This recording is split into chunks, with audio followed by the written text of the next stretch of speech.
Fake நியூஸை ரகசிய கடிதம் என்பதா? நயினார் நாகேந்திரனை விளாசிய அண்ணாமலை.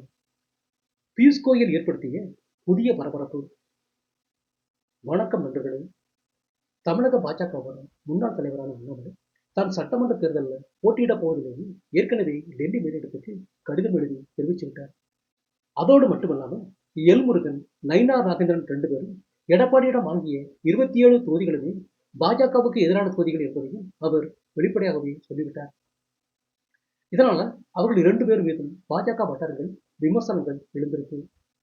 குறிப்பா 2026 சட்டமன்ற தேர்தலில் பாஜகவுக்கு வெற்றி வாய்ப்பு குறைந்தால் அது எல்முருகன், நயினார் நாகேந்திரனுக்கு கடுமையான சிக்கலை ஏற்படுத்தும்னு பாஜக வட்டாரங்களில் பேசிக்கிறாங்க. இப்படி ஏற்கனவே அண்ணாமலை தன்னோட நிலைப்பாட்டை வெளிப்படையா தெரிவிச்சிருக்கிறார். ஆனா இந்த நேரத்துல பாஜகவோட தேசிய தலைவரான நிதி நவீனுக்கு அண்ணாமலை ஒரு பரபரப்பு கடிதம் எழுதியிருக்கிறதா தமிழக பாஜக வட்டாரங்கள்ல ஒரு சர்ச்சை வெடிச்சிருக்கு. அதோட அந்த கடிதத்துல எல்முருகன், நயினார் நாகேந்திரன் 2 பேரும் அதிமுகவிடம் ஒரு ரகசிய டீல் போட்டிருப்பதாகவும், இந்த தேர்தலில் தனி பெரும்பான்மையுடன் அதிமுக வெற்றி பெற்று ஆட்சி அமைச்சாலும் கூட ஆட்சி அதிகாரத்துல இவங்க 2 பேருக்குமே மிகப்பெரிய பொறுப்புகள் கொடுப்பதற்கு எடப்பாடி பழனிசாமி உத்தரவாதம் கொடுத்திருப்பதாகவும், இப்படி ஒரு ரகசிய டீல் அடிப்படையில் தான் பாஜகவுக்கு வெற்றி கிடைக்காத தொகுதிகளா வாங்கியிருக்காங்கன்னு அண்ணாமலை ஒரு கடிதத்தை டெல்லிக்கு அனுப்பியிருப்பதா யாரோ சர்ச்சையை கொளுத்தி போட்டிருக்காங்க. அது மட்டும் இல்லாம திரைமறைவில் அவங்க 2 பேரும் என்னென்ன செய்துட்டு வராங்க அப்படின்னு 10க்கும் மேற்பட்ட விஷயங்களை அவர் அந்த கடிதத்தில் அடுக்கி இருப்பதாகவும் நேற்றைய தினம் சென்னையில் உள்ள பாஜக அலுவலகத்தில் பலரும் பரபரப்பா பேசிக்கிட்டாங்க. ஆனா இந்த கடித விவகாரம் அண்ணாமலையின் கவனத்துக்கு கொண்டு செல்லப்பட்டதை அடுத்து அவர் அதற்கு மறுப்பு தெரிவித்ததோடு, நான் எதற்கு மேலிடத்துக்கு மற்றவங்களை பத்தி கடிதம் எழுத போறேன், அவங்க தப்பு செஞ்சா நேரிலேயே கேட்பேன், மோடி அமித்ஷா கிட்டேயே அதை பத்தி சொல்லுவேன், அதனால ரகசியமா கடிதம் எழுத வேண்டிய அவசியம் எனக்கு இல்லை, நான் அப்படி ஒரு கடிதம் எழுதியிருப்பதா யாருக்காச்சும் சந்தேகம் இருந்தால் உடனே பாஜக தேசிய தலைவரிடத்தில் கேட்டு தெரிந்து கொள்ளுங்கள் என்று அண்ணாமலை தனது கோபத்தை வெளிப்படுத்தியிருக்கிறார். இதையடுத்து அந்த கடிதம் குறித்து டெல்லியில் விசாரித்த போது அப்படி யாரை பற்றியும் அண்ணாமலை கடிதம் எழுதவில்லை என்ற உண்மை தெரிய வந்திருக்கிறது. இதனால அண்ணாமலையின் கோபம் இன்னும் அதிகரித்திருக்கிறது.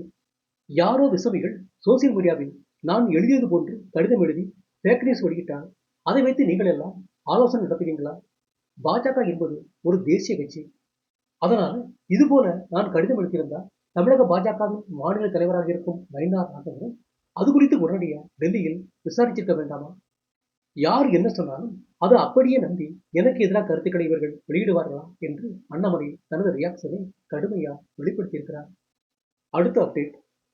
சட்டமன்ற தேர்தலுக்கு பிறகு விஜய் என்ன ஆவார்? பியூஷ் கோயல் அடித்த கிண்டல். தமிழக அரசியல் வரலாற்றில் எம்ஜிஆர் ஜெயலலிதாவுக்கு பிறகு எந்த நடிகர்களும் வெற்றி பெறவில்லை. குறிப்பா விஜயகாந்த் மட்டுமே எதிர்கட்சி தலைவர் என்ற அந்தஸ்தை பிடித்தார். அதன் பிறகு கமலஹாசன், சரத்குமார் உள்ளிட்ட பல நடிகர்களும் அரசியலில் பின்தங்கியதோடு முக்கியமான கட்சிகளில் தங்களை இணைத்துக் கொண்டார்கள்.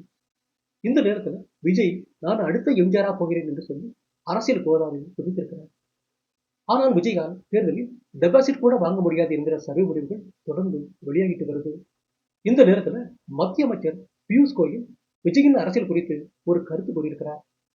அதில் விஜய்க்கும் திமுகவுக்கும் இடையே ரகசிய உடன்பாடு உள்ளது. அதாவது திமுகவுக்கு எதிரான வாக்குகளை பிளவுபடுத்த வேண்டும் என்பதுதான் அந்த உடன்பாடு. அதனால விஜயால் கண்டிப்பாக அரசியலில் தனிப்பட்ட முறையில் சாதிக்க முடியாது. சட்டமன்ற தேர்தல் முடிந்த கையோடு அவர் மீண்டும் சினிமாவில் நடிப்பதற்கு போய்விடுவார் என்று பியூஷ் கோயல் கூறியிருக்கிறார். முக்கியமா ஒருவர் தலைவராக வளர வேண்டும் என்றால் நீண்ட கால மக்கள் சேவையில் தன்னை அர்ப்பணித்திருக்க வேண்டும். சினிமா பிரபலம் என்பதை மட்டுமே வைத்துக் கொண்டு முதலமைச்சர் நாற்காலியை பிடித்துவிட முடியாது. இந்த உண்மை சட்டமன்ற தேர்தலுக்கு பிறகு விஜய்க்கு தெரிந்துவிடும்.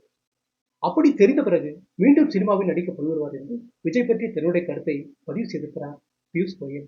நண்பர்களே, அண்ணாமலை டெல்லிக்கு ரகசிய கடிதம் எழுதியதா வெளியான ஃபேக் நியூஸ்? விஜய் மீண்டும் சினிமாவுக்கு போய்விடுவார் என்று பியூஷ் கோயல் சொன்னது குறித்த உங்களோட கருத்துக்களை கமெண்ட் பாக்ஸில் பதிவிடவும். நன்றி, வணக்கம்.